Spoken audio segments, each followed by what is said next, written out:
جري نحش كان لو قادم ميت اللي ودوين كحماية واي 5 كيلومتر بقى جروب اسكنا سياح يشري ومشار رسمي marka ninka barasaanka markuu barbare ka soo xagaabo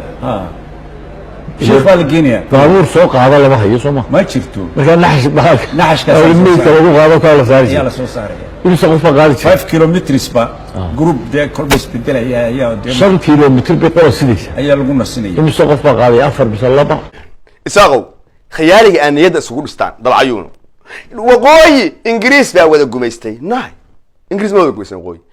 waqooyi burca ilaa hargeysa ingiriis fadhiyay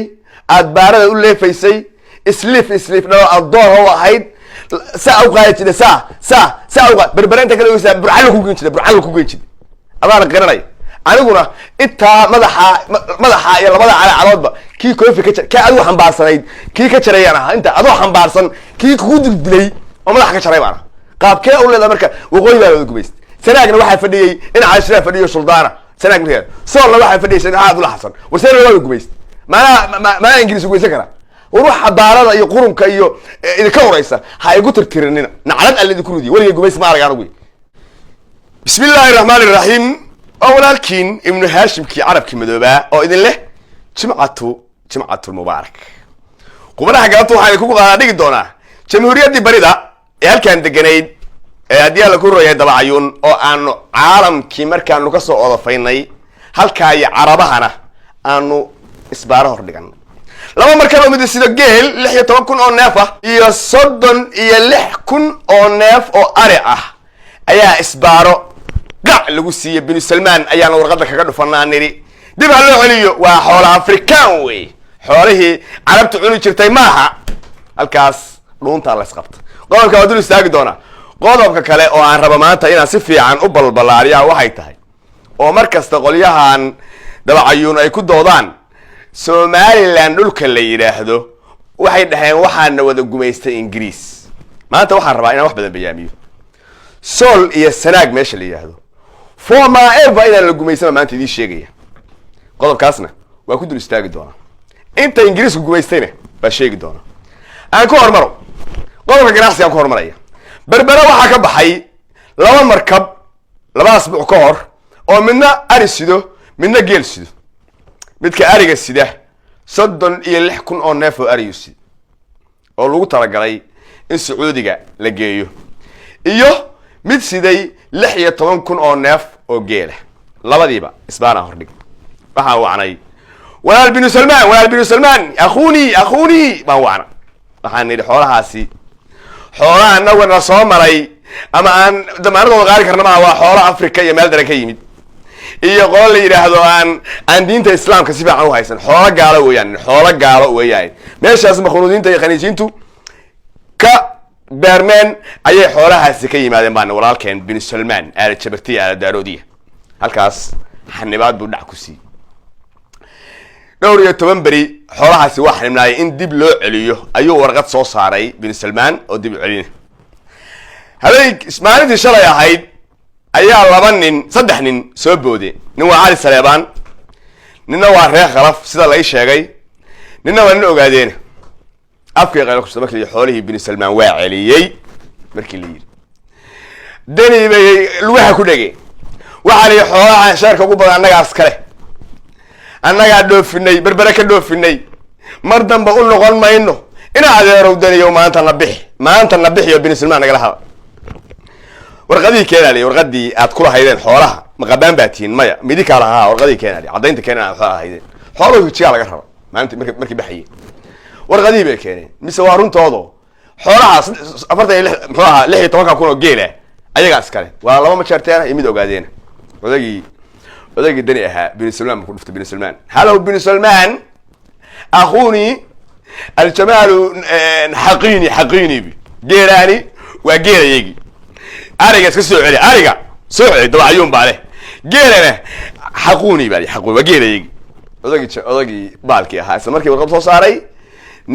xooli geeli markii geelaha waa la fasaxay ayagiina warqad baa laga saxay dib dambe hadii berbera lagu arko saddexdan ay sheegay midka ogaadeen iyo labada jarteen dib dambe hadii berbera lagu arkaan kitaab jaamac ay mareen kitaab jaamac bay ka mareen mar dambe inaan berbere lagu arki doonin wax dambana aysan ka dhoofsan doonin sidaasoo markabkaasi ku howlgalay ayaa weliba waxay ku andacoonayeen oo markii ay dani u baryayaan waxay lahayn markabka haddii la soo celiyo muuse juudaan geela ciidanku u qalqalanaya hadduu meesha kusoo xirto maadaama dekadii daarood faaruujiyey oo dekadii musallaftay oo berbera qaylinayso oo kabaha la calashaday oo meeshii berbere iyo hargeysa iyo burca ahayd mar dhow laga baqayo qof haddii alla ku mid habar jeclaayo mid habar awala lafihiisa feenanaya lafihiisa ruugaya laga baqayo gaajada ka jirta marka waxay dhaheen daniyow khalad waa galnay mar dambe u noqon mayne xoolaha berberaha nooga soo celinina ee haddii alla ku noo sii daayay dani saasoo ku wacay haddii annaga carabiga aan la ka baday hadda ka hor ba waxaa dhacday carabta waa isbaalkaysanaa laakiin luuqadda carabigan iyo balaayo luuqadda carabigan u fariista wey inaan 2 bilood 3 bilood u fariista wey hadda ka hor baa cabdullaahi yuusuf waa maahaya wuxuu yidhi waa baarlamaanka soomaaliya soo dhex taagan maamaha carabiga waxay ahayd ina maca alcusri yusra markaasay qayliyeen war waa aayad quraan war kaba si fiican naga aamusabi kaba si fiican aatan wixii carabi aan khaldo haddii alla ku rooyahay waa carabkii madooba qodobkaas marka geelas waa la sii daaya arigiina dib baa loo soo ceshay oo dekada berbera arigaas dabacayuun baa ahaa waxaan ku niri falaysa minaa arigaasi ari carabeed jaamacatul carab baa ganacsi ka dhexeeya moogta ari carabeedna ma aha la yidhi ari haddii aan ku rooyahay bahalkiina ma aha ari waxa weeyaa la yidhi weliba ari dad muslima leeyihiin ma aha la yidhi meeshii waa ka warhaysaan 2,000 oo khaniisiin iyo waxbaa la sheegay 3,500 oo khaniisiin aan sheegay marka waxaan nidhi xoolo khaniisiin sacuudi oo ha cunina majricii waxaa tihiin diinta islaamku loogu imaanayay waxaa tihiin meesha kaliyo haddii alla ku rooya xaramkii ku yaallo yaan la idinku arag baaliya idinku xoolo khaniisiin cunaya inta iibsataan sidaasuu walaalkeen aalubeydkii weynaa ee ninkii la odhan jiray muxuu ahaa ina binu salmaan sidaasuu ku aqbalay wax allaala wixii halka ka imaanaya ama africa ka imaanayana dad baa loo wakiishay oo walaalahood aala jabarti baa u jooga aala jabarti qodobkaas ganacsiga halkaas kaga bax qodob kale aan dul istaaga waxay ku celeeshaan qolyahan dhulkii Soomaali British baa leeyahay waa dhulkii Ingiriisku gumaystay horta idin sheego sawirka halka idin kaga muuqda waa sidii Sool iyo Berbera ama haddii la ku rooyo Hargeysa iyo gobolada Sool sida lagu kala noolaa wey dhul waxaa deganaa haystayna raggii la dagaalamayay gumaysi Sool iyo Sanaag kama uusan cag ma dhigin nin la yiraahdo Ingiriis Sanaag markii la yiraahdo oo Sanaag taasisha ah nin la yiraahdo Suldaan baa haystay in Cali Shire la yiraahdo oo de ninkii Ingiriiska muxuu ahaa Elizabeth ninka ay biladaha u xireysay wey geesinimo iyo darbaaxooyin ku dhuftay awgeed halka fadhiya halkaan ayaa fadhiya sayidka iyo Ismaaciil Mire iyo jamaahiirtiisa baa fadhiday oo horta gumaysi ma soo arag laakiin noloshii berbera looga noolaa iyo burcay hargeysanta u dhaxaysa waa kana ruucadaadan oo hadii la ku rooyay 3 habrood kamid ah oo ka sheekeynay waa habar awal dhageysta saa ka sheekeynay waa ninkii soo gaaray qaabkii looga noolaa sleep baa lahaa halkaas lagu qaadi jiray wiilka Ingiriiska waa kuwaane ila dhageyso jiray naxashkan lagu qaado meydka ila wadooyinka xumaay way 5 kilometers ba group iska nasiya يشري ومشار رسمي مركا نيكا برسان في مركو بربرك سو حاجه شوف الجينيا بابور سوق هذا لا ما هي سوما ما شفتو مركا نحش الميت لو هذا كان صار يلا سو صار يمشي قصبه قاعد 5 كيلومتر سبا جروب ده كل بس بدل يا 5 كيلومتر بقول سيدي هي لو نسني يمشي قصبه قاعد افر بسلبه والله ما كان ترى انتهى لكن هلكا سال اسكو نسيجري ماشي وكل ما سيجري ميلا قاكو every 5 kilometers سو نسيجري markaas sheekh la keenay jiray sheekh markaas uu dabeedna joogi jiray intii berber kula soo dhan marka dambana halkaas laga dejin jiray waay tawa dadku waxun bay iska ahaayeen nooc ande marka ilbax lama isleef oo kale wuxuu doono gaal bal waxaad ii sheegtaan ninkan adii la ku roon yahay oo shaqeynaya hatta siilaaya ku jiray dadkii xambaari jiray bal ilaahay baan idinku dhaarshay marka isku dirin ma fariisan karaan ninkii koofi xambaari jiray iyo ninkii koofi dilay koofi yaa dilay ismaaciil miraa dilay weliba markuu dilay waa ninkii calahan ka soo jiray oo caddayn ahaan u keenay adaa koofiyo jiitoon dunida joogayni jahanaba la geeyow haddaad aakhiro jaato janamadii ka horreeyey mari jawaabtoodu leeja gabay buu sii dhiibaya jeeligaa hortiisay rasaas igaga jooj gabayga ma wada hayo jeeligaa hortiisay rasaas igaga joojeendhe jo markay idhahdaan afka iga jufeeyaandhe wiilkii gabaygaa mariyey ee ismaaciil miraaha dhashiisi weeye waxaan qaras lagu leeyahay meesha fadhido garaadadaasi garaad jaamac laba garaad jaamac iyo garaad mukhtaar garaadada ma soo wada koobi kara magacyadoode garaadada tani waa dhashii ismaaciil miree see looga dhaadhicinaya ama ummadda lagu sheegayaa ingiriis baa na wada gumaystay war ingiriis kuma gumaysan ingiriis nama wada gumaysane habaar qabe lugaha igu dhegin magac xumana hayi horseedin magacaa ba'y adaa weligaa magacaagu bacsanaayo nin kula midoo buuryaqada saa u sitay oo buuryadiisa nuugaye war isiida war midda kale gaaladaani waa og yihiin wax kasta ingiriis gaal buu ahaa wuu ka warqabaa ninna adiga midda su-aal bisidaa weydiinaya gaaladu ixtiraam maanta marka la yahay ixtiraam ma ogtihin maanta marka la yahay ixtiraam inay ixtiraam u hayaan SSC ragga dega iyo daraawiishta sababtaan kuu sheegaya adiga hadda idaawanaya nin baata midka kuu daba naknakleeya ee dabada kuu leefleefa ee cagaha kuu tuutuujiya ee haddii aala kuu ququbeeya ee weesada kuu shuba ee haddii aala kuu royahay qubayska kuu shuba iyo ninka halkaa taagan oo ad ogtahay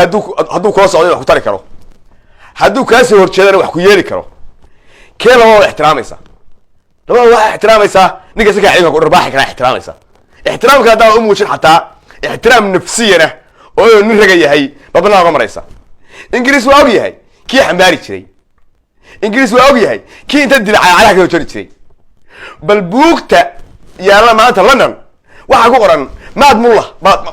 wadaadkii ola baxeen sayid maxamed cabdulla xasan iyo galasyadii la socday baa madbacadda u saaran maanta buug ka qore bal madbacayuun buug ka qoraan siilaayaha xambaari jiray buug ka qoraan qof dabacayuuna buug lagu qora miyaa maya walaalayaalow soomaalida kale la hadlaya fariinteeda soomaalida kale gaarsii yaan la idinkaa dhicin waqooyi waddanka la yidhaahdo baa waxaa wada gumaystay ingiriis ma wada gumaysan ingiriis dhul buu gumaystay dhulkuu gumaystay waa wixii burcaanka kasoo xigtay ilaa hargeysa buu gumaystay meesha la yidhaahdo sanaag iyo sool laba sadanaa ka kala jidhay oo saldanadii haddii ala ku rooyahay mujaahidka weynaayo ninka la yidhaahdo sayid maxamed cabdulla xasan oona ka arrimin ka duulayay iyo ninka la yidhaahdo ina cali shire oo halkaa fadhiya asaguna ingiriisa ma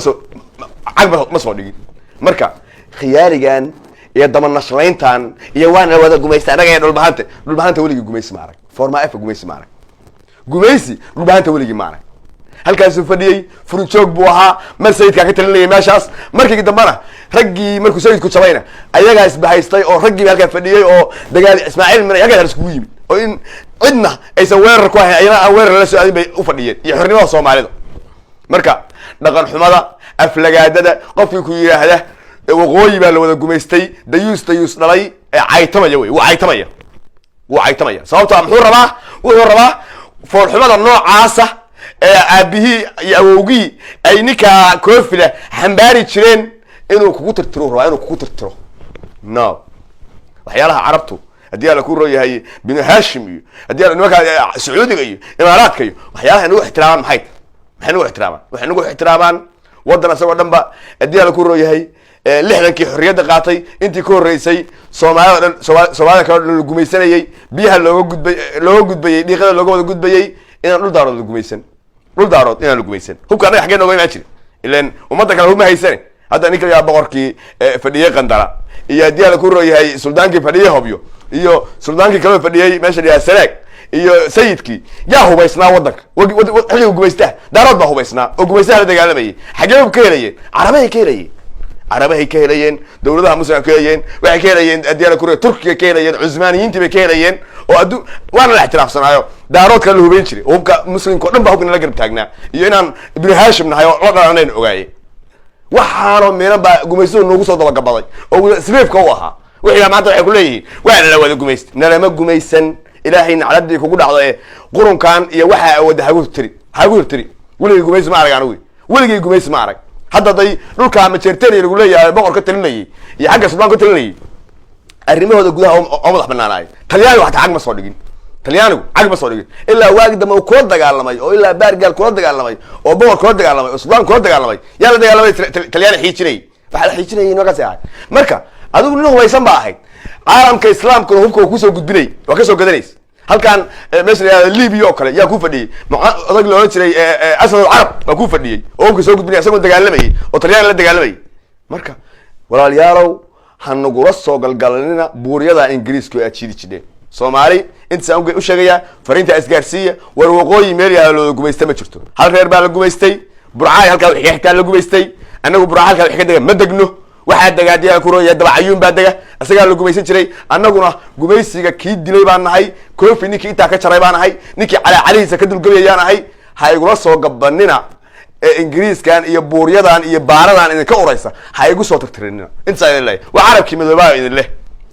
أخي أنا أحبكم والسلام عليكم ورحمة الله تعالى وبركاته.